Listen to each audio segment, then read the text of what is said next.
quien nos va a guiar en la segunda sesión de Humana Vita. Néstor, es todo tuyo. Saludos, Fray. De verdad, un gusto poder estar con ustedes.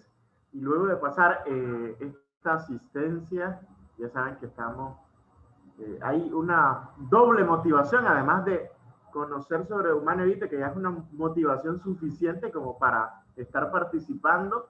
También tenemos pues estos geniales premios y esta oportunidad de poder participar. Les quería pedir a los administradores si me permiten compartir pantalla. No tengo acceso al screen. Ahora sí. Entonces ya tenemos por acá.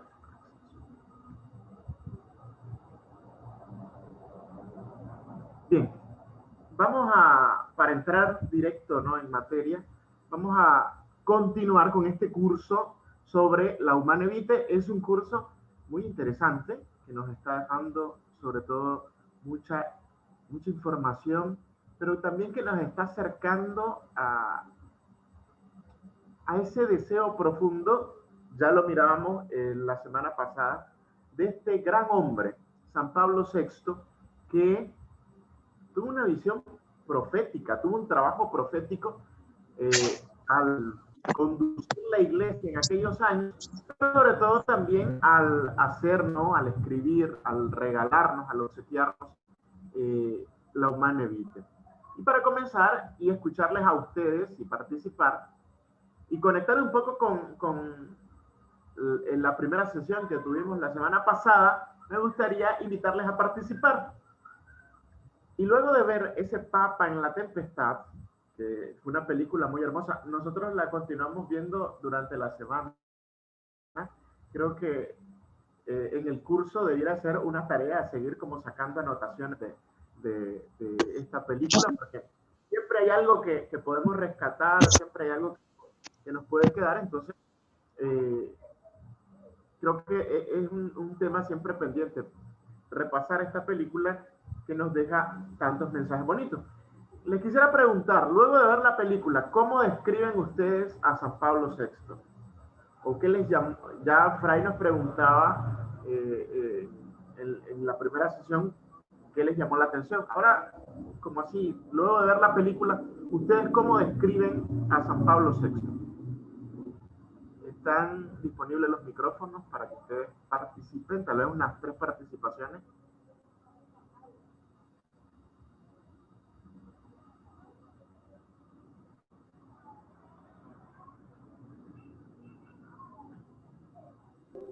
Santo. Muy bien, Fray. Creo que la más grande de todas, ¿no? La descripción que podemos tener es un santo, sobre todas las cosas, es santo él, un hombre que vivió su fe hasta las últimas consecuencias. ¿Cómo otras palabras que puedan describir a San Pablo VI? Me están escribiendo, me dice Roxana en el chat, pero no tengo acceso así como... Yo quiero participar. Sí, le escuchamos. Sí, yo definiría a Papa Pablo VI como una persona abandonada a la voluntad de Dios, porque durante no solo la película, sino lo que he leído sobre él, una persona que se mantuvo firme hacia lo que él consideraba, lo que él creía que era la voluntad de Dios y lo que el Espíritu le guiaba. Entonces, en pocas palabras, así.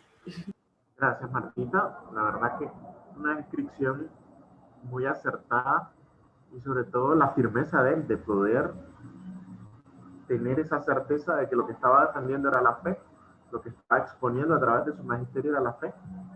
Una firmeza también que le llevó a llevar a continuar el Concilio Vaticano II. Nos escribe Harriet, hombre compasivo que se pone en los zapatos de los otros. Heilis, fiel y líder. Daniela, hombre lleno de fe y misericordia. Heilis, compasivo. Blanca Edith nos dice humilde. Ana Carolina, discípulo fiel. Luis y ya, un papa incomprendido. Eso lo pudimos ver en toda la película. Heilis nos dice valiente, fuerte, hombre de silencio. Vidal, sabio y sabía muy bien discernir. Jessica nos dice, hombre dócil a la voz del Espíritu Santo. Bien, gracias a todos los que han participado y la verdad que creo que todas esas palabras describen a San Pablo VI en toda su vida y lo podemos ver en esta película. Es una película también muy interesante y que creo que nos ha dejado a todos grandes lecciones y aprendizaje. Y luego perdón, el audio tuyo no es de lo mejor. No sé si podrías con auricular intentar con auricular porque no te escuchamos muy bien. Voy a pasar. Ahora sí. Quiero ver, ¿me escuchan mejor? Sí. Sí, ¿Me escuchan mejor por acá? Mejor, gracias. Muy bien, entonces vamos por acá. Les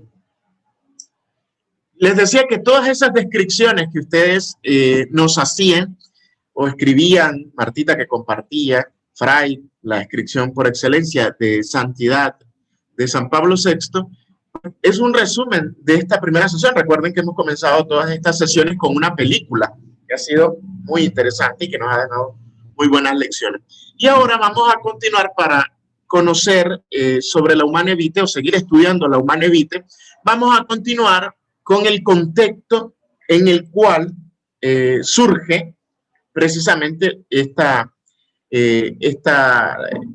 la Humanae Vitae. Tenemos que tener presente, ¿no? ¿Cómo surge? ¿En qué momento surge? Y creo que la película nos servía a nosotros como para tener un contexto bastante general también. Hoy lo que vamos a tratar es reunir los elementos, digamos, que se vivieron en ese momento y a través del contexto nosotros vamos a poder comprender cuál es el espíritu de la Humanae Vitae, porque se escribió, se publicó y mucha gente no la comprendió. Incluso a la fecha, mucha gente no la comprende.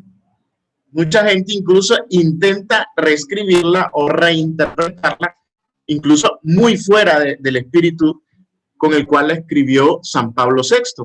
Y nosotros, que somos cristianos católicos, debemos de estar de acuerdo al magisterio. Y para entender, estudiar, conocer bien la Humanae Vitae, tenemos que entender cuál es ese contexto.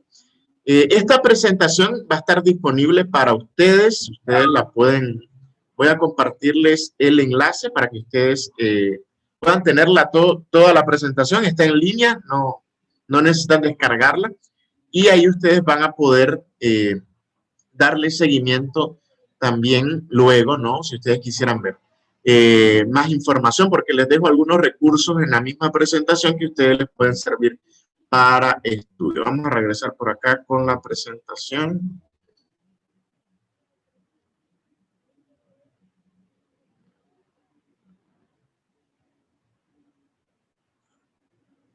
Solo voy a terminar de configurar acá algo en la presentación para que comencemos.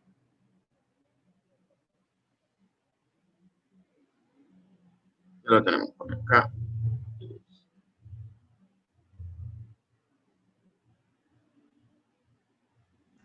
Muy bien.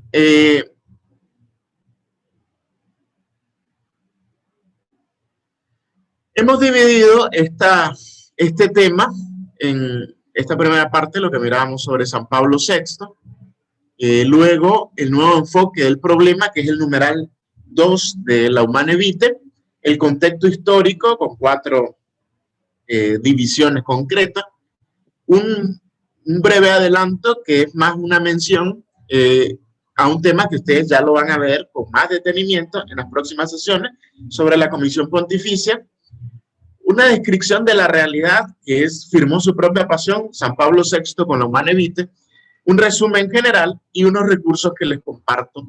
Son videos que ustedes pueden ver y conocer un poco más sobre San Pablo VI y sobre todo este contexto en el cual surge la Humanae Vitae.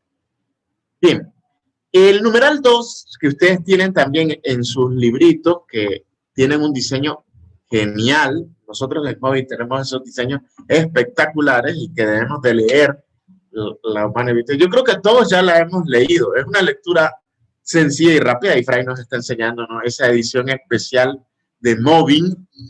y con una portada increíble. Ustedes toman su libro, su Humane Vitae, y en el numeral 2, el Papa, San Pablo VI, nos hace una descripción, nos resume un poco también el contexto de ese momento. Y para ir estudiando la Humane Vitae, pues debemos de arrancar también por esta parte. El numeral 2 dice: los cambios que se han producido son en efecto notables y de diversa índole. Se trata, ante todo, del rápido desarrollo demográfico.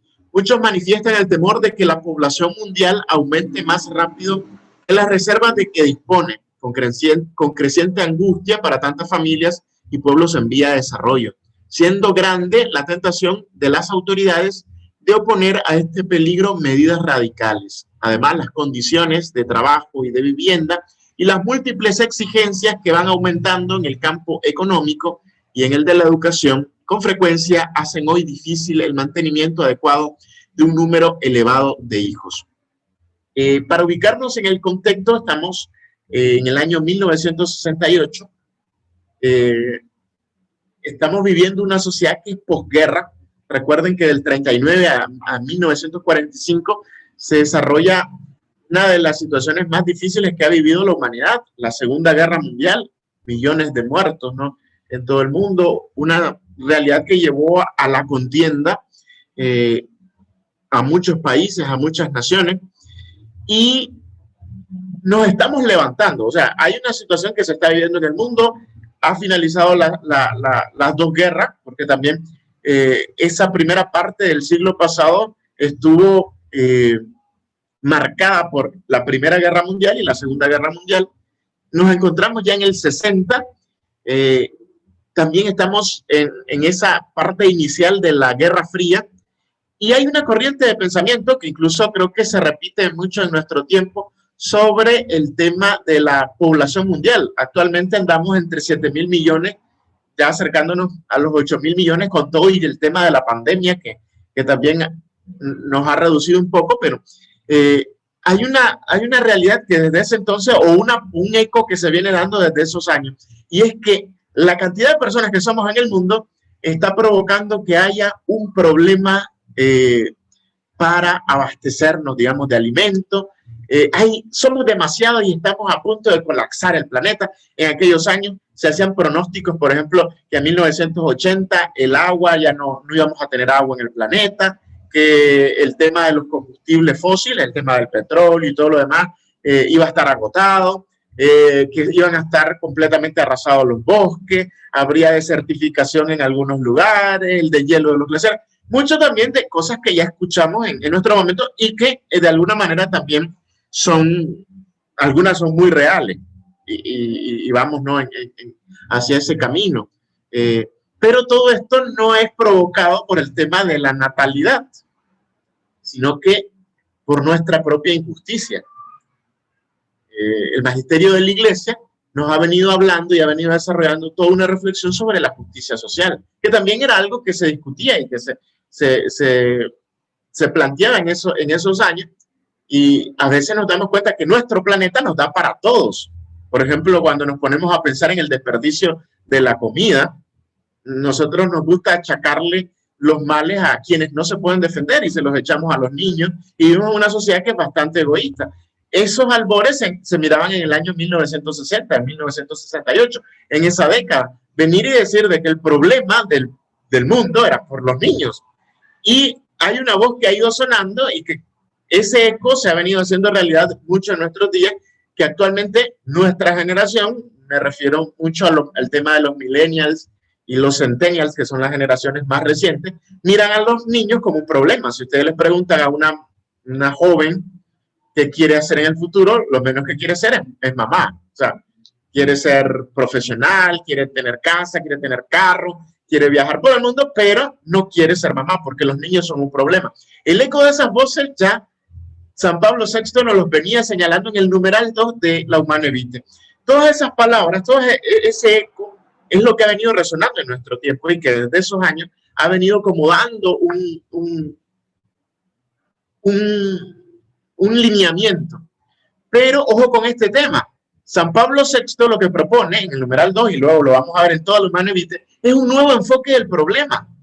El problema no son los niños, ya luego lo vamos a ver, esto es como un spoiler, pero ustedes ya tienen que seguir en todo el curso para darse cuenta de cuál es ese enfoque, esa respuesta que da San Pablo VI. La invitación que nos hace San Pablo VI a todo esto que está describiendo en el numeral 2 es que hay que ver un nuevo enfoque del problema. El problema no son los niños, el problema no son los ancianos, que ahora también en nuestro tiempo vivimos en sociedades, muchos países con tristeza estamos viendo que la eutanasia se busca y se persigue, la eliminación, por ejemplo, de personas discapacitadas porque son una carga social. Mucho de esto ya se escuchaba en el año 1960, desde el 50, y San Pablo VI, con una visión profética, nos dijo, ese no es el problema. Tenemos que encontrar una nueva razón, un nuevo enfoque del problema. Esa no es la mirada que debemos de dar desde una concepción de la vida humana. Y luego señalará en el siguiente párrafo si asiste también a un cambio, tanto en el modo de considerar la personalidad de la mujer y su puesto en la sociedad, como en el valor que hay que atribuir al amor conyugal dentro del matrimonio y en el aprecio que se debe dar al significado de los actos conyugales en relación con este amor. Ya se comenzaba a discutir todo eso, lo vamos a ver más concretamente en las 4 partes. Y finalmente, sobre todo, el hombre ha llevado a cabo progresos estupendos en el dominio y en la organización racional de la fuerza de la naturaleza, de modo que tiende a extender ese dominio a su mismo ser global, al cuerpo, a la vida psíquica, la vida social y hasta las leyes que regulan la transmisión de la vida. Recuerden que en ese contexto nos encontramos a una sociedad en pleno desarrollo nuclear, en pleno desarrollo tecnológico. Comenzamos el tema del desarrollo de la computación, de toda la tecnología que viene desarrollándose, y el ser humano llega a un momento en que dice, yo soy el dueño de todo, he logrado inventarme una bomba nuclear, estamos en el proceso de la exploración espacial, estamos en una carrera de exploración espacial, estamos en el boom, digamos, la humanidad se siente dueña de todo, y a tal grado que también quiere ser dueña de todas estas, de la fuerza de la naturaleza, pero también de la persona, de la vida psíquica, de la vida social, incluso de las leyes que regulan la transmisión de la vida. Y ya vemos todo ese eco, y a lo largo de todos estos años, que el ser humano se quiere apropiar ese derecho. Incluso lo miraríamos con la clonación, la eutanasia, el tema del aborto. El tema, San Pablo VI nos hace como un resumen de esa realidad que se vivía en este momento de la historia, en el cual él escribe la Humanae Vitae, pero la invitación que nos hace en el numeral 2 es hacerle un nuevo enfoque. Y irnos dando como un faro que nos ilumine en medio de la oscuridad que se vivía en ese momento. Sobre todo creo que es importante señalar de que la humanidad comenzaba era una novedad, comenzaba a discutir o a plantearse preguntas que antes no se había hecho y que la iglesia en ese momento tenía que responder, y que San Pablo VI con firmeza y de acuerdo a la fe pudo responder en ese momento. Y esa es la invitación que nos hace en el numeral 2. En este contexto histórico que se vive, podemos resumirlo en 4 grandes partes. Primero, en la revolución política y social del 68. Concretamente el 68, pero ampliamente toda esa década de 1960 se dan revoluciones políticas y sociales.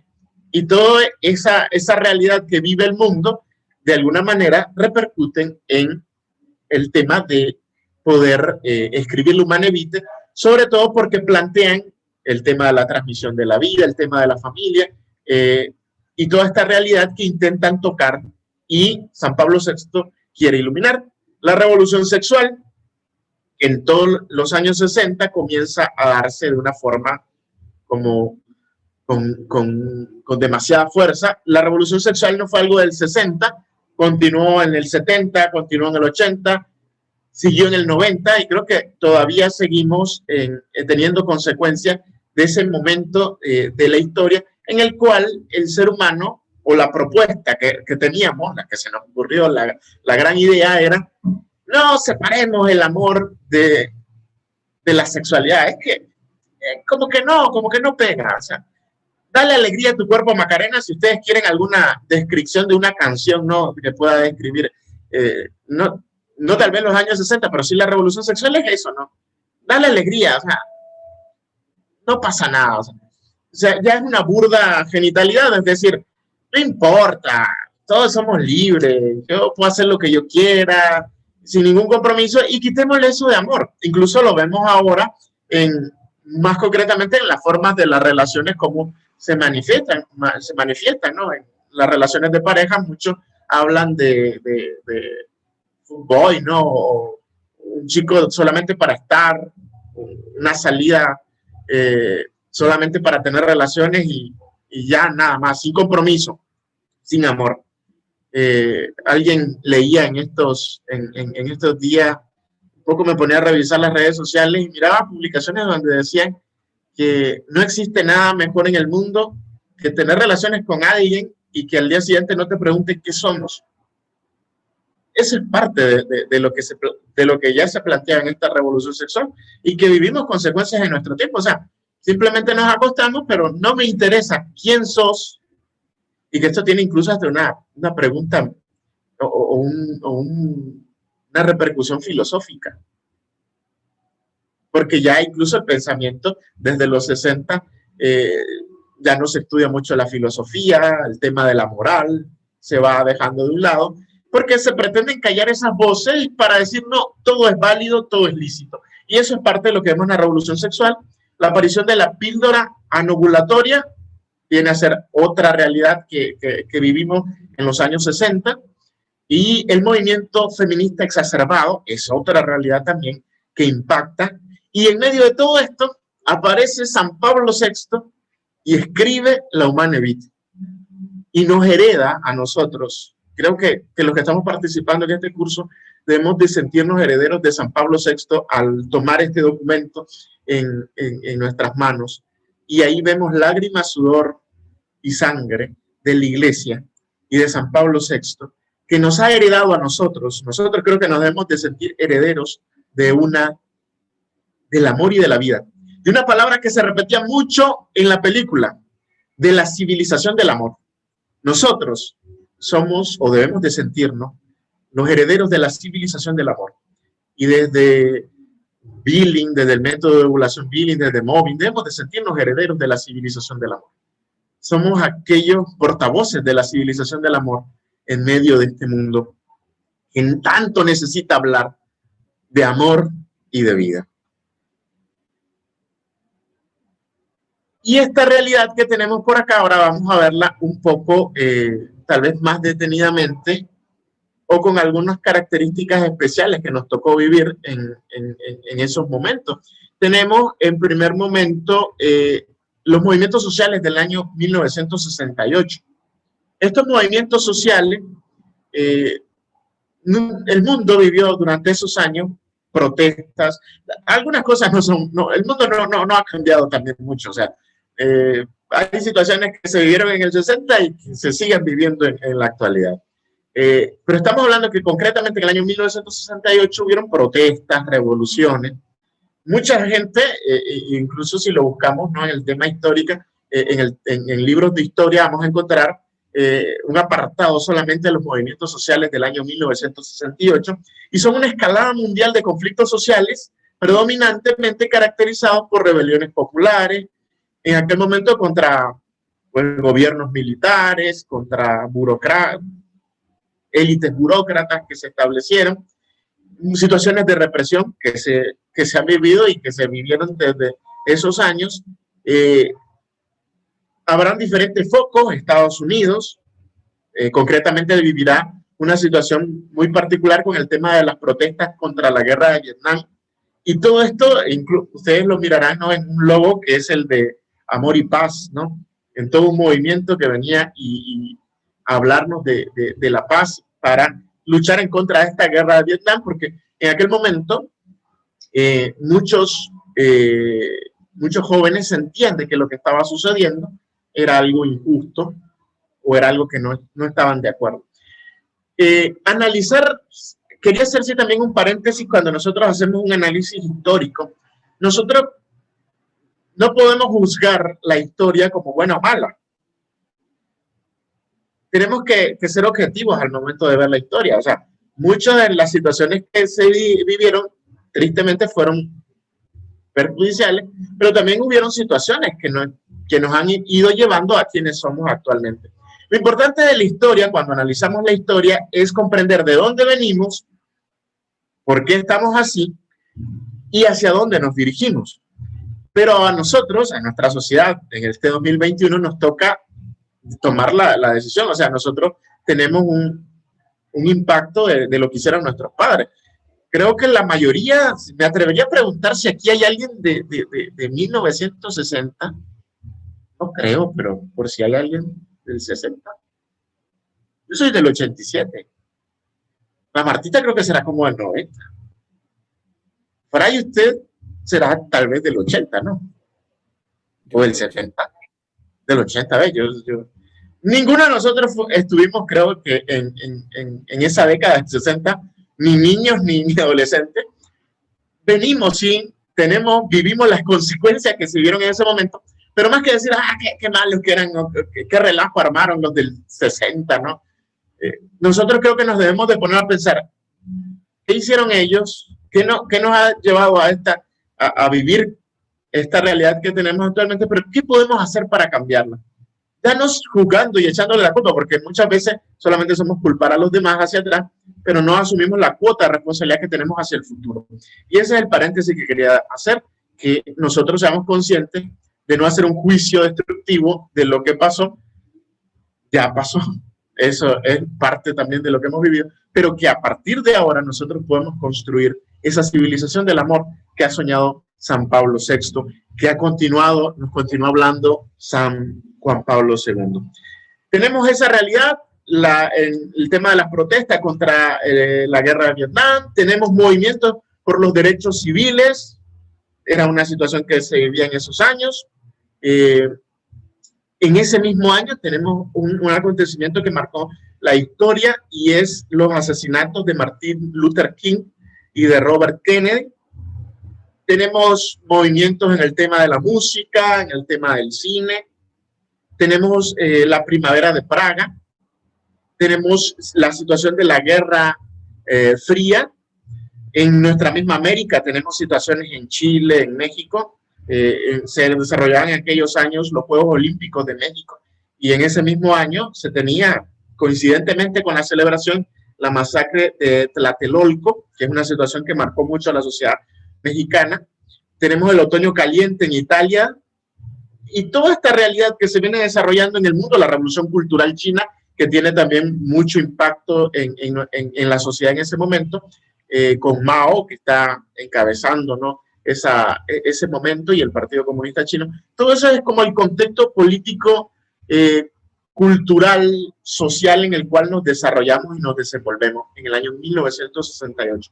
Es un año de grandes cambios, es un año donde la gente comienza a alzar la voz, y dentro de ese momento de alzar la voz, pues la gente sufre un descontento o tiene un descontento y lo manifiesta en la situación y en las realidades que tocaba vivir en aquel momento, y se manifiesta a través de todos estos movimientos sociales, a través de todas estas voces que se levantan y comienzan a decir o hablar de temas de derechos, de temas políticos, de temas culturales. Podemos pensar en una sociedad que estaba en movimiento, en tensión, en terremoto, podríamos tal vez describirla, y que todo esto también se manifestaba o afectaba la realidad de nosotros como cristianos. En la película, por ejemplo, lo podemos ver con el caso del joven que se ha metido, ¿no?, en ciertos movimientos, y ellos buscaban una lucha social, tenían cierto deseo, ¿no?, de luchar por la justicia o exigir algunos derechos, pero no por la vía tal vez correcta que podríamos pensar. Esa es la sociedad, y tal vez en 1968, Martin Luther King, la exploración espacial, la guerra de Vietnam, la situación que se vive en nuestra misma Latinoamérica, la Guerra Fría, los movimientos musicales de aquel momento, pues son una descripción de ese año y que nos ayuda a entender y a comprender un poco qué es lo que se estaba viviendo y cómo estaba el mundo en ese momento. Era el boom también de la televisión, comenzaba la televisión a ser en aquel momento en blanco y negro, y la radio, y el mundo se comenzaba a hiperconectar, algo que no pasaba, ¿no?, en el siglo anterior, sino que nuestra sociedad comenzaba a ser la sociedad en la cual vivimos. O sea, comenzamos esos primeros pasos de la sociedad de la información, todos estábamos hiperconectados. Tal vez la información no llegaba tan inmediato como llega ahora a través de las redes y todo lo demás, pero ya comenzaba todo este boom. El otro elemento que es importante señalar es la revolución sexual de los años 60. No propiamente en el año 68, pero toda esa década podemos hablar de la situación de la revolución sexual. ¿Qué significaba la revolución sexual en ese momento o qué se pretendía?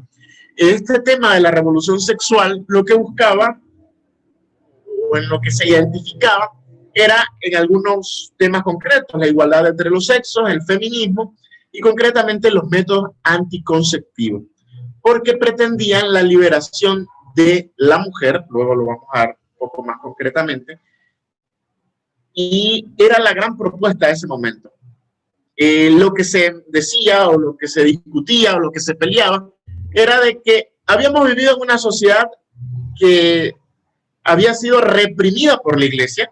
La iglesia era nos había reprimido y una de las cosas que el ser humano tenía que liberar, mucho en esa década se habló de liberación en muchos sentidos, pero una gran libertad que el ser humano exigía era la libertad de vivir su sexualidad como nos diera la regalada gana. Y que ahí no podía decir nada a la iglesia porque durante siglos había sido ese órgano, digamos, represor que nos había dicho, no, eso está mal, esto no es correcto, esto es malo. Incluso muchos decían de que la iglesia señalaba de que el sexo era malo, el acto sexual era algo pecaminoso, era algo sucio, y que bajo esa realidad de represión, el ser humano lo que tenía que experimentar era una liberación, una rotunda liberación, y que ya la iglesia ni Dios alcanzaban, ¿no?, en un cuarto, en una cama. Tenía que quedar fuera de eso para nosotros poder ser libres. Eso es la propuesta que se decía. Todo esto era una contestación social y política a muchos de los cambios que se vivían, ¿no?, revolucionarios en las normas sexuales de este periodo. Muchas de estas voces, ya en este momento, algunas en algunos países, pues han logrado ser legitimadas desde el punto de vista legal o alcanzar la legalidad, ¿no?, desde el punto de vista de las leyes civiles. Ha sido toda una lucha durante esos años para establecer este pensamiento y este deseo de esa revolución sexual.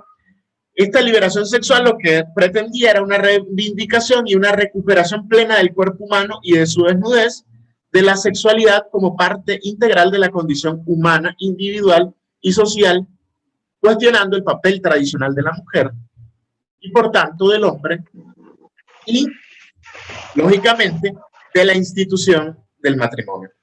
Toda esta revolución sexual lo que pretendía era hacer una transformación en la forma como miramos a la mujer, cómo se ve al hombre y hacer cambios, digamos, en la institución del matrimonio.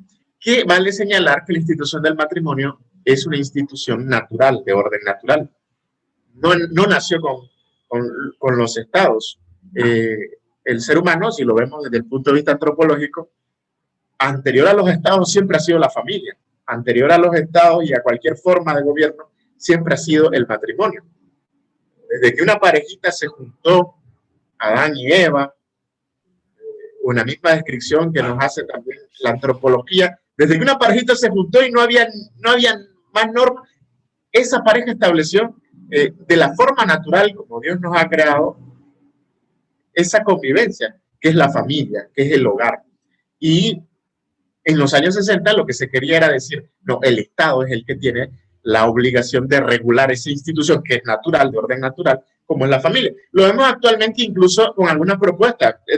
La realidad que vivimos es consecuencia de ese pasado que nos ha tocado transitar. Por ejemplo, en algunos gobiernos como España, en países como España, se intenta ahora decir que la educación no es concerniente a los padres, o sea, no es tema del papá y la mamá, es tema de Estado. Y quieren enseñarle a los niños lo que el gobierno, lo que el Estado quiere mostrarle, como educarlos a ellos. Entonces, todo esta ha sido una contestación, ¿no?, a la realidad que vimos y que se vive desde este momento. Y la revolución sexual ha buscado generalizar todo tipo de relaciones sexuales, la aceptación general de las relaciones sexuales prematrimoniales, es una realidad que ha conllevado, ¿no?, este tema, el reconocimiento y normalización de la homosexualidad, otras formas de sexualidad, nos han hablado, porque lo que se ha pretendido es separar el tema de la sexualidad de la persona. Y lo que hemos llegado es al punto de una genitalidad donde ya no es importante la persona en sí, sino que lo que puedan hacer con sus genitales o como quieran vivir. Entonces, todo esto ha llevado, ¿no?, a una desconexión entre sexualidad y persona. Por ejemplo, lo vemos ahora con situaciones que se viven, el aumento de las parejas de hecho, incluso acá en nuestra legislación se habla de la unión de hecho estable, ya regulada como una figura muy similar o parecida al matrimonio, y esta es la realidad también que estamos viviendo. Parte de esto es una relación sin compromiso, es decir, la Humana Vitae, si nosotros la podemos resumir, todos los que estamos, creo que en móvil, entendemos esas 5 dimensiones del amor conyugal. Solo las voy a mencionar: plenamente humano, fiel, libre, total y fecundo. Y la revolución sexual lo que pretende es destruir esas características del acto conyugal, de la unión de los esposos. No nos quieren hablar de un amor plenamente humano, no nos quieren hablar de fidelidad, no se quiere la fidelidad, no se quiere la libertad, no se quiere la fecundidad, y es una lucha contra cada uno de esos elementos. La revolución sexual, eso es lo que pretende. Un amor que no es plenamente humano, no es libre, no es fiel, no es total y no es fecundo. Y lo vemos en todas las características que resume la revolución sexual. La revolución sexual, si lo queremos resumir de una manera, es un ataque concreto a esas 5 dimensiones de la sexualidad humana y del amor conyugal. Por otro lado, viendo esta dimensión, ustedes pueden ir anotando sus preguntas. Si tienen alguna, Fray o yo le podemos responder desde nuestra ignorancia. Hemos puesto a estudiar, me ha hecho Fray estudiar y estudiar hasta historia y seguir estudiando. Y me ha parecido muy interesante meternos en este tema. Y si podemos contestarla, pues vamos a dar respuesta. Si no, vamos a seguir investigando y la vamos a contestar en los siguientes temas. Esa es la revolución sexual. Resumida, es un ataque a esos 5 pilares del amor conyugal. Otra de las realidades que se vive es la aparición de la píldora anovulatoria, y esa es otro momento que se vive en la historia y que es parte del contexto. Incluso la Humana Vitae es casi una respuesta a este tema, o sea, tiene mucho que ver con este tema.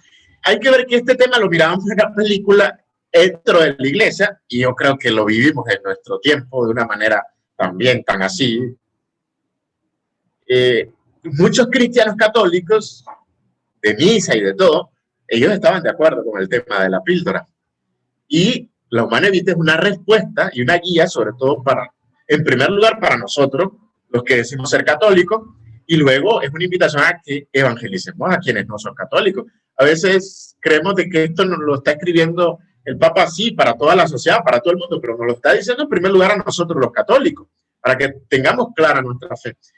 Tenemos que ver de que a partir del 30, o sea, comienzan a darse estudios, no en el 60, sino a partir del 30, comienzan a darse estudios sobre el tema de la píldora, y por una de esas coincidencias no tan afortunadas, podríamos decir, de la ciencia, y pasa Esto tiene su origen en México.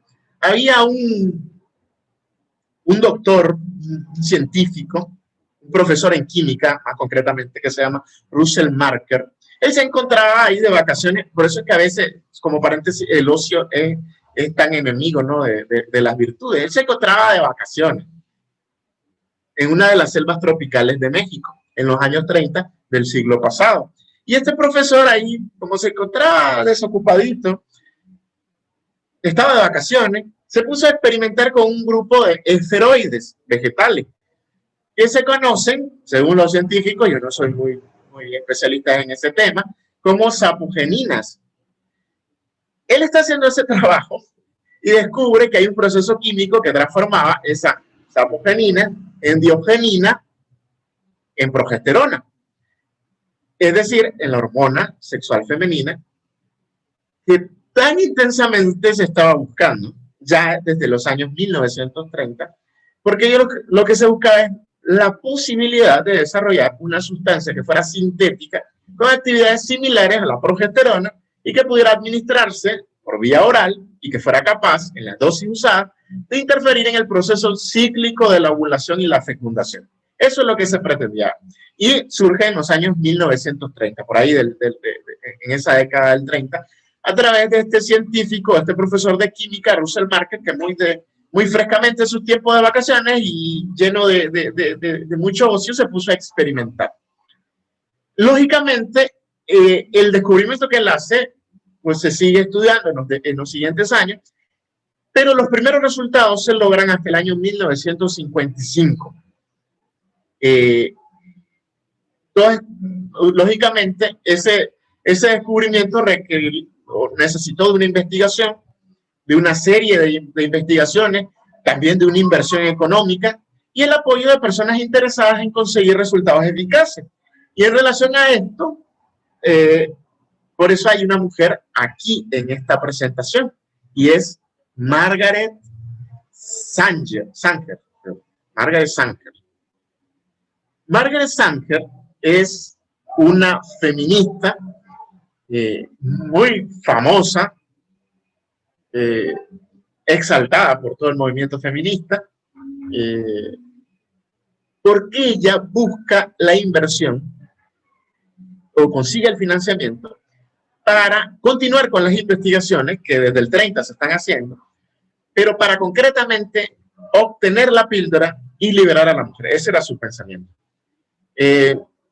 Financiaron esta investigación algunas personas de ese momento, como Gregory Pincus, Ning Chuan Chan y John Rock, para tener en el año 1955, que son los primeros resultados, que permitieron preparar una píldora que en aquel momento recibió el nombre de Novit. Es como el primer resultado de la píldora. Esta píldora se basaba pues en esa combinación de estrógeno progestínica en la que se hacían, ¿no?, todas estas mezclas de este descubrimiento que hizo en aquel momento, en los años 30, Russell Marker. De laboratorio pasó enseguida a una fase de experimentación sobre mujeres. Estos experimentos se iniciaron en el año 1956 en países como Puerto Rico, en Haití y en la Ciudad de México. Fíjense de que leía un poco y me decían de que el proceso debía de desarrollarse, ¿no?, hacia probar con animales y todo lo demás. No, como estaba hincando, ¿no?, esta mujer que tenemos en la presentación, que es Margaret Sanger, ella quería resolver ese tema ya inmediatamente y del laboratorio pasó enseguida a la fase de experimentación sobre mujeres. Y mujeres de países latinoamericanos y en situación de pobreza. Se experimentó con mujeres.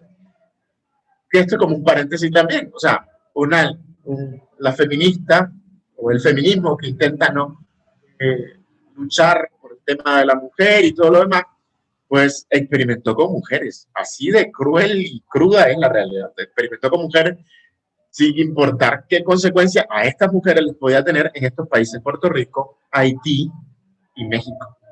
Así de cruel es la historia y así de cruel. Si me permites, Los primeros experimentos se hicieron en un manicomio en los Estados Unidos de mujeres. Sí, como señala Fry, se experimentó con mujeres que en aquel momento se decía que tenían discapacidad o que se encontraban en manicomios, lugares psiquiátricos, y se experimentaba con ellas sin importar qué consecuencias y qué resultados tuvieran. Es también interesante señalar que la ENOVID tenía consecuencias perjudiciales en la mujer y que tuvieron que ir haciendo otros estudios para evitar, digamos, esas consecuencias, porque eran daños visibles en la mujer. Y esto no lo dicen ellos, o sea, de esto poco se habla. Lógicamente, miren, detrás de la intención de Margaret Sanger, o sea, aquí se unieron dos cosas. Uno fue la parte de este deseo de liberar a la mujer de Margaret Sanger, que miraba como la gran opresión el tema de que la mujer no podía regular su maternidad. Es decir, ellos defendían de que el hombre era libre, dice, no tiene mayor consecuencia de un acto sexual. La mujer sí tiene una consecuencia del acto sexual y es que es madre. Yo me hacía una reflexión, esto es personal, y yo digo que un acto sexual tiene consecuencias para tanto la mujer como para el hombre. O sea, el hombre se transforma en padre. No tiene, digamos, tal vez la consecuencia física del embarazo visiblemente, aunque de alguna manera también el hombre responsable se une a su esposa, o nos unimos a nuestras esposas en ese momento y las padecemos también. Pero la lucha de Margaret Sanger era decir que la mujer está oprimida por eso y el hombre no. Y entonces ella quiere liberar a la mujer y decir, la mujer con la píldora va a ser libre y ya, ella es libre de vivir su sexualidad como le dé la gana. Por eso presionó mucho. Entonces tenemos por una parte, la píldora nace de la lucha de esta mujer feminista, de ese deseo que tenía ella de liberar a la mujer de esa opresión y del interés de la farmacéutica. Se unieron dos cosas. Aquellos que ponían plata lo que querían era negocio. O sea, aquí tenemos a estas personas, a Gregory Pincus, a Min Chuen Chang, a John Rock. Ellos querían, o sea, ellos estaban invirtiendo plata y esto es un negocio. Por eso la píldora es un negocio desde el 60 y sigue siendo un negocio. Es un negocio de la farmacéutica y es un negocio donde, así como de cruel en sus primeros años, fue un experimento con mujeres, ha seguido siendo un experimento con mujeres y las consecuencias las siguen padeciendo las mujeres. Y esa ha sido la realidad. En ese ambiente de presiones y de expectativas crecientes, la FDA, el organismo de Estados Unidos que da los permisos necesarios para vender y usar productos farmacéuticos, en el año 1957 dio la luz verde para el uso de la ENOVID, no como un anticonceptivo, ojo con esto, sino como un fármaco para regular la menstruación. Ese fue el nombre que le pusieron en aquel momento y era para camuflar, lógicamente por las presiones que se vivían también, porque hubieron muchas presiones para que hubiera esta aprobación. Y todo esto también tiene que ver con realidades políticas, sociales y de dinero. 3 años después, el 23 de junio del año 1960, la píldora recibía el permiso para ser vendida explícitamente como anticonceptivo oral. De este modo, desde Estados Unidos, comenzaba lo que Margaret y toda esta corriente feminista dirían como una revolución que iba a incidir profundamente en la vida de millones de mujeres de todo el planeta, iniciándose así una nueva época para la humanidad. Ese es un pensamiento que se tenía mucho en este momento. A través de la revolución sexual lo que se pretendía era una humanidad utópica y a través de la píldora se pretendía que la mujer viviera el sueño utópico de ser completamente libre de cualquier atadura, porque la maternidad, y es algo que luego vamos a ver que se tiene que atacar a la familia, se tiene que atacar a la mujer y se tiene que atacar a la maternidad para ver como un problema, para ver como una dificultad. ¿Cómo lo describen las feministas de ese momento? Decían que lo novedoso fue que ahora las mujeres podrían obtener la liberación de su dependencia, de su vida sexual con respecto a la maternidad. Eso es lo que se pretendía.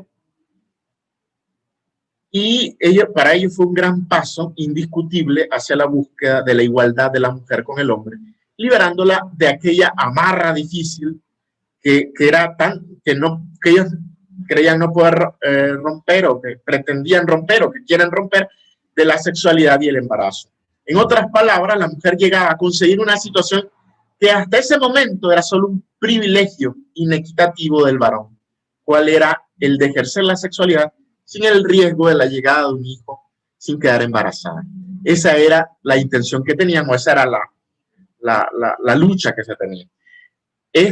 La píldora, la Humana Evita, va a ser una respuesta concreta, una respuesta firme, concreta, y desde la fe y la razón a la píldora. Un detalle curioso es, si nosotros podemos recordarlo, vamos a ver ya brevemente en el final, la Humana Evita tiene una conexión muy, muy interesante con la teología del cuerpo de San Juan Pablo II. En uno de los casos que miramos, un documental que nos contaba, San Juan Pablo II tuvo como una protesta contra la Humana Evita. Y envió a San Pablo VI una carta explicando que las razones que daban aquellos que estaban en contra de la píldora y todo lo demás no eran suficientes. Porque la Humana Evita, si la podemos ver, es la introducción o es nuestra primera, digamos, defensa en medio de toda esta realidad que se vive, la revolución sexual, la píldora y todo lo que se está viviendo. San Juan Pablo II, si recordamos, ya en esa década del 50, en la década anterior, había escrito Amor y Responsabilidad. Y San Juan Pablo decía que la respuesta se encontraba en la teología del cuerpo. Que ya en su pontificado vamos a ver que ya no solamente es amor y responsabilidad. Entonces, la crítica de San Juan Pablo II es que San Juan Pablo II decía que no se iba a dar solamente una respuesta a través de esto. O sea, la Humana Evita va a quedar como incompleta si no está la antropología adecuada, que es lo que expone la teología del cuerpo de San Juan Pablo II. Por eso, si nosotros leemos toda la teología del cuerpo, es una respuesta incluso a la Humana Evita, íntimamente ligada y relacionada a la Humana Evita. Es más, la teología del cuerpo de San Juan Pablo II es una explicación de toda la Humana Evita y es casi una preparación para llegar a todo lo que va a ser la sección 6 y todo lo demás, pero contestando la Humana Evita. Y ese es un dato interesante. San Juan Pablo II está estrechamente conectado con este momento. Incluso San Juan Pablo II en aquel momento dio su parecer sobre esta realidad que se vivió. Y aquí encontramos, es importante que ustedes también tengamos presente este nombre de Margaret Sanger, porque ella la vamos a ver como un símbolo de esa lucha feminista y de todo lo demás. Lógicamente, había, digamos, cierta preparación, digamos, en aquel momento cultural de estas personas que luchaban. Al menos había, digamos, una oportunidad al diálogo que a la iglesia nos permitía hacer como una reflexión. Es diferente el movimiento, ya lo vamos a ver en la siguiente parte, que se vive actualmente. Actualmente ya no existe un movimiento que tenga una base ni filosófica ni cultural, sino que se ha ido transformando hacia una lucha ya sin mucha literatura ni nada, sino que simplemente una protesta y un ataque contra todo lo que tenga que ver contra el varón, la familia, el matrimonio, contra la misma mujer, porque lo miramos en Twitter. Yo de repente me pongo a seguir algunas cuentas o algunas discusiones que a veces tenemos los que somos pro vida con los demás y uno mira que una feminista comienza a decirle que te violen y que te maten. Uno dice, hombre, si le está diciendo eso a una mujer, como que hay cierta incoherencia aquí. O sea, ¿cómo le vas a desear? Por mucho que piense muy diferente a vos, pero no le vas a desear la muerte. Pero ya es una realidad que vivimos en este momento. Y eso pues nos sirve como para vivir esta realidad del movimiento de liberación, ¿no? feminista, de todo el movimiento feminismo exacerbado, que ya en el 60 se transforma. Históricamente podríamos hablar de varias olas, o le dicen olas al feminismo, o a esta corriente, o a esta lucha, que en algún momento ha intentado reivindicar algunos derechos. Eso hay que ser también muy claro. En algún momento habían derechos que reivindicar, por ejemplo, el derecho al voto. Las mujeres no tenían en aquel momento derecho a votar y era una lucha que decir, hombre, las mujeres sí pueden votar, pero también han habido otras luchas, por ejemplo, el tema del racismo, el tema del apartheid. Han habido luchas a lo largo de la historia.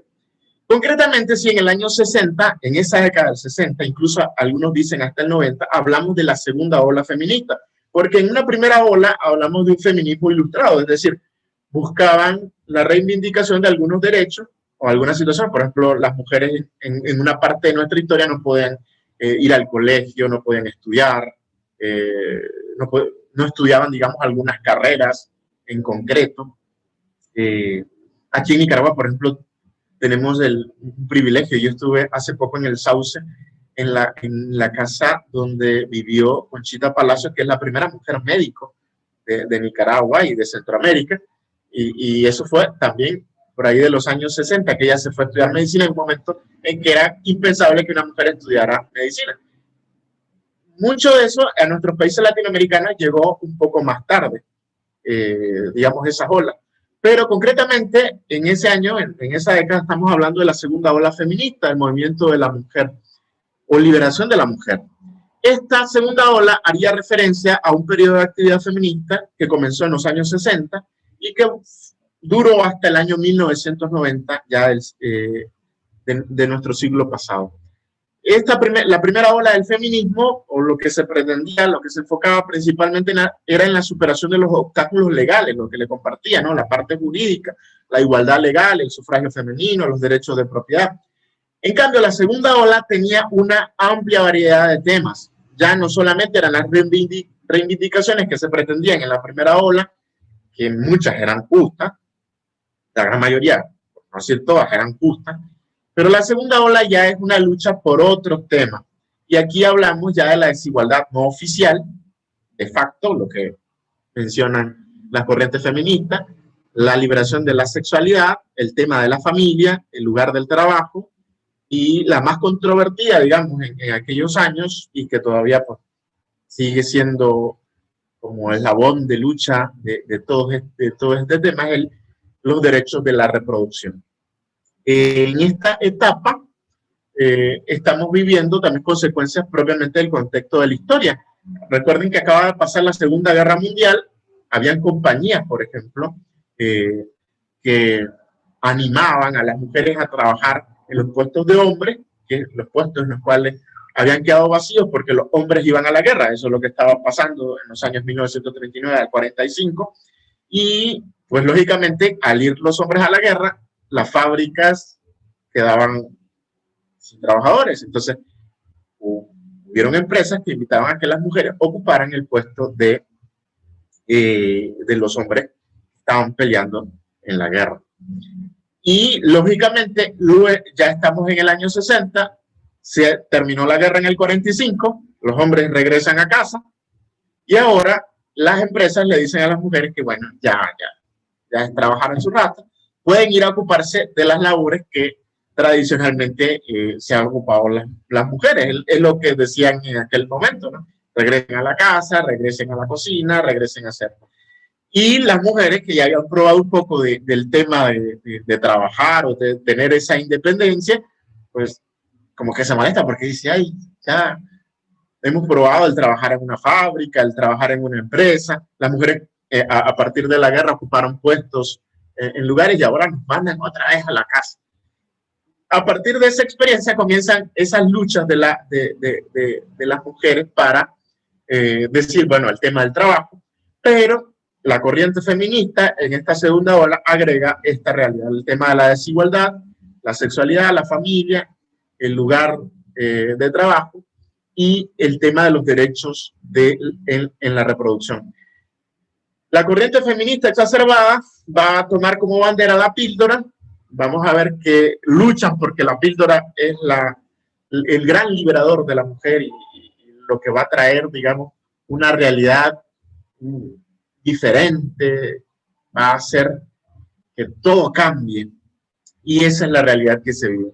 Este movimiento en la segunda ola va a atacar la experiencia de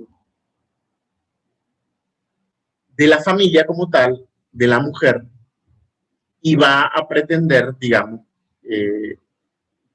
la destrucción de estas dos realidades. Que en la parte, digamos, en toda nuestra historia, como les decía, ha sido parte de una realidad natural. Tal vez en este momento de la historia, en los años 60, no estamos hablando de la misma ola. Actualmente ya vamos por la tercera o la cuarta ola del movimiento feminista, o como ellos se describen en esta realidad de liberar a la mujer, siguen luchando por liberar a la mujer. Ya las luchas son muy diferentes, ya en algún momento no son tan comprensibles, pero tenemos ese antecedente. Estamos viendo que está toda esa corriente y San Pablo VI tiene que dar una voz a qué sucede o iluminarnos el camino. Y esa es una realidad muy evidente que también se desarrolla en torno a todo este tema de la humanidad. Esta corriente, pues, nos han dejado la realidad que vivimos actualmente son consecuencias de este momento. En esta parte hay un video que les comparto en la presentación, es de 13 minutitos. Se los he dejado ahí para que ustedes, no lo vamos a ver ahorita, ustedes lo pueden ver cuando tengan ahí un chancecito. Hace una descripción y un resumen de todo lo que hemos dicho anteriormente. Entonces, les va a servir a ustedes como material de formación para continuar estudiando durante la semana y seguir reconociendo todo este contexto. Entonces, por ahí le queda el videito para que ustedes lo estudien. Hacemos un pequeño spoiler que va a conectar con el tema de la próxima semana, San Juan 23 y San Pablo VI, y tiene mucho que ver con esto que es la comisión. Ya Fray nos va a hablar de la comisión pontificia, así que no se pierdan el próximo tema, en la próxima semana. Recuerden que hay demasiadas motivaciones súper interesantes, no lo podemos perder. Además de conocer los manualitos, que ya es una razón suficiente, también estamos participando en una rifa, nos podemos llevar una genial camiseta que podemos lucir en nuestras diferentes actividades, así que de sobra tenemos razones para no perdernos la siguiente sesión. Brevemente, San Juan 23 y Pablo VI, ya hemos hablado de todo lo que está pasando en el mundo. Vamos a brevemente terminar con qué está pasando, ya lo hemos visto en la película, en la cabeza de San Pablo VI. Nada más acceder al pontificado, San Pablo VI se encontró con toda esta realidad que hemos descrito. El año 1900, estamos hablando de la década del 60, estamos hablando de la revolución sexual, la píldora anticonceptiva, esas corrientes se están metiendo dentro de la iglesia, el exacerbado movimiento feminista, todas esas voces están sonando, y San Pablo VI en ese momento pues se encuentra con todo eso frente abierto respecto a la familia, respecto al matrimonio, respecto a la mujer. Está pasando el Concilio Vaticano II, a él le toca asumir. Recuerden que San Juan 23 inicia el Vaticano II y San Pablo VI lo termina, y a él le toca agarrar como el toro por los cuernos para darle conclusión, digamos, al Concilio Vaticano II. Es el sorprendente consenso de Occidente sobre el control de los nacimientos. Esa es una realidad que les compartí al inicio. El uso de los medios anticonceptivos por parte de muchos católicos, realidad que sigue pasando porque muchos católicos siguen usando los métodos anticonceptivos y se toman la píldora, y es una realidad que vivimos y hay que formar. Y además el disenso teológico acerca de la enseñanza católica sobre la moral sexual es otra realidad. Todo eso es parte del contexto que vimos. Consciente de la delicada situación, siguió impulsando el estudio de la Comisión Pontificia sobre Población, Familia y Natalidad, creada por San Juan 23. A la vez, el nuevo pontífice pensaba que el Concilio Vaticano II, y creo que es una iluminación del espíritu increíble en San Pablo VI. El Papa, San Pablo VI, no llevó a discusión estos temas al concilio. él consideró que no era el lugar apropiado para dar respuesta a la cuestión de si la píldora anovulatoria que empezaba a comercializarse era lícita desde el punto de vista moral. Él, al ser padre, pastor, y al tener, no, al hablar, digamos, desde el magisterio y desde la cátedra, él se reserva el hablar de ese tema. Y esa reserva que él se hace, lo vemos en la respuesta que él da con los Humanae Vitae. Es decir, él no lleva al Vaticano II estos temas, sino que él se da el derecho que él tiene de poder tocar estos temas y poder aclararlo e iluminarlo. Ya lo vamos a ver más detenidamente y más profundamente en la próxima sesión. Y vamos terminando con la cruz. San Pablo VI, si ustedes lo describían, fue un hombre que sufrió mucho, un hombre que defendió la fe y defendió la vida. Y San Pablo VI le tocó llevar una cruz que fue muy grande. Y si nosotros quisiéramos ubicar a San Pablo VI en una cruz, es la Humanae Vitae. La Humanae Vitae es la cruz de San Pablo VI. Porque una vez que finaliza el concilio, la comisión que continúa trabajando, parte de las reflexiones que se llevaron a cabo en esa comisión pontificia, como pasa en algunos momentos, se filtran a la prensa hace un alboroto diciendo que incluso a muchos católicos llegan a pensar que la Iglesia prepara un cambio de magisterio sobre el tema de la anticoncepción y se crea toda una expectativa. Y esta fue una de las causas de la consternación de muchos fieles, porque muchos fieles ya daban por hecho de que el Papa al hablar iba a decir, y muchas corrientes dentro de la Iglesia estaban luchando o querían imponer, decir de que todos estos métodos anticonceptivos, que la píldora era una respuesta a una realidad y una necesidad de ese momento.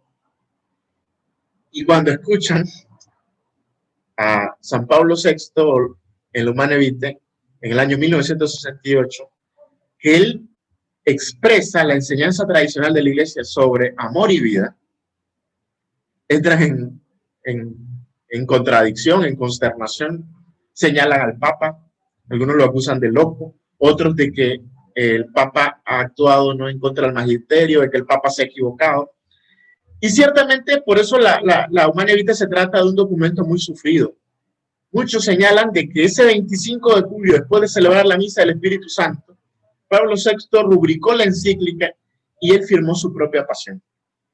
Porque él defendió algo que en ese momento los católicos, e incluso actualmente, creo que esto es consecuencia de nuestro tiempo, nosotros lo vemos, muchos católicos no les interesa el tema de ver la anticoncepción como contraria a la moral católica.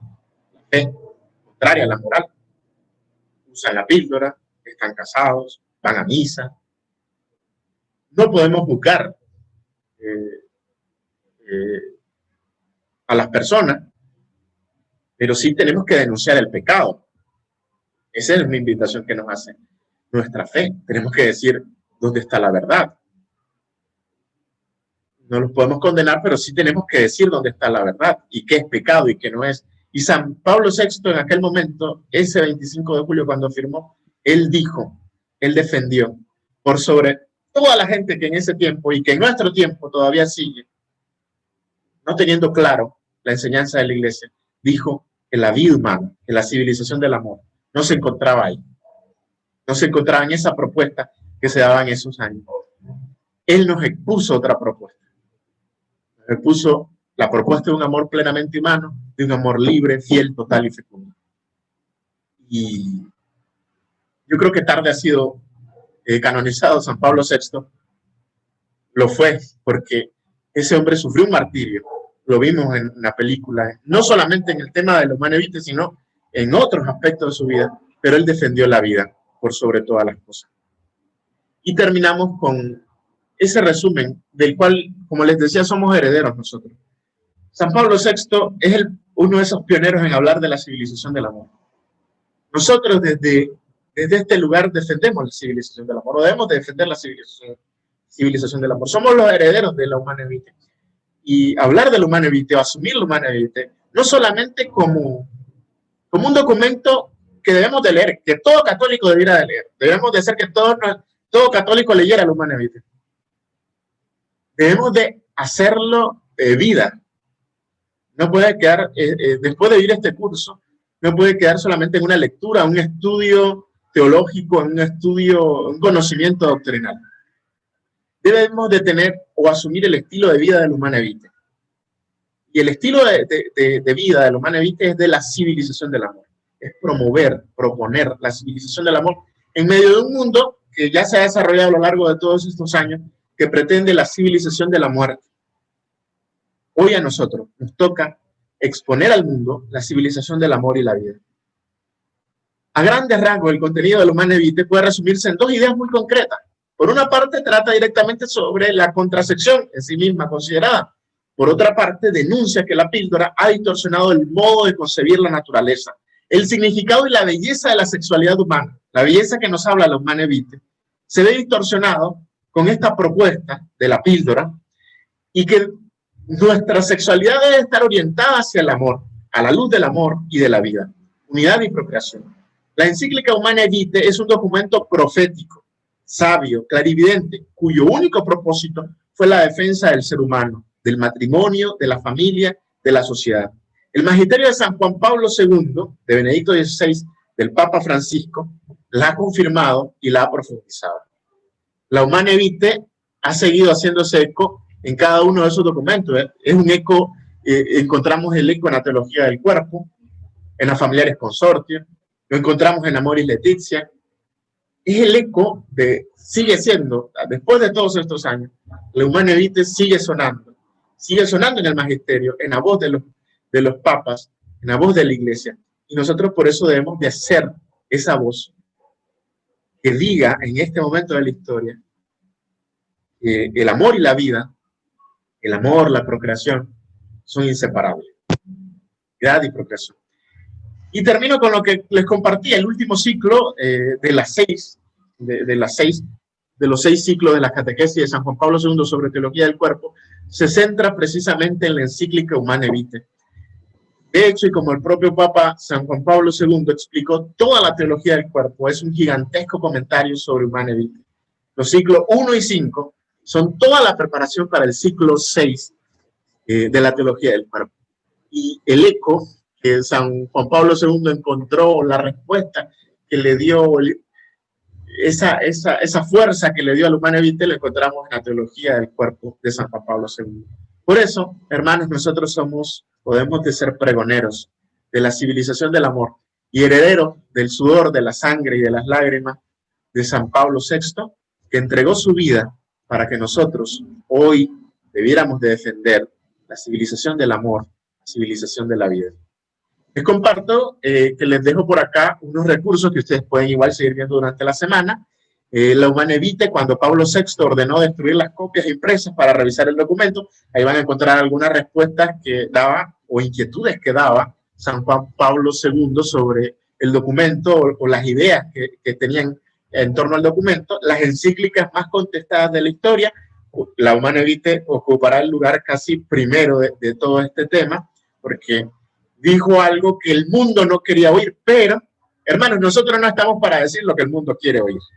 Nosotros no estamos para decir, endulzarle el oído a la gente y decirle, oh, no, tranquilo, ahí, ¿estás casado? No, sí, tranquilo, ahí te tomé la píldora, que use anticonceptivo, no, fresco, no pasa nada, no. Nosotros no estamos para decir lo que la gente quiere oír. Nosotros estamos para hacer voz de revolución en medio de un mundo que lo necesita. Por eso, la encíclica más contestada de la historia es la Humanae Vitae, y 7 cosas que no sabes sobre San Pablo VI, son muy importantes que nosotros también las tengamos en torno a todo este curso y a toda esta formación que estamos haciendo. Y con ese material que les dejo por ahí para que ustedes lo miren, y con la presentación que también es de ustedes, les comparto de que pues, les animo más bien a seguir participando de este curso y de este momento de la formación. Que la gloria sea al Padre y al Hijo y al Espíritu Santo, como era en un principio, ahora y siempre, por los siglos de los siglos. Amén. San Pablo VI ruega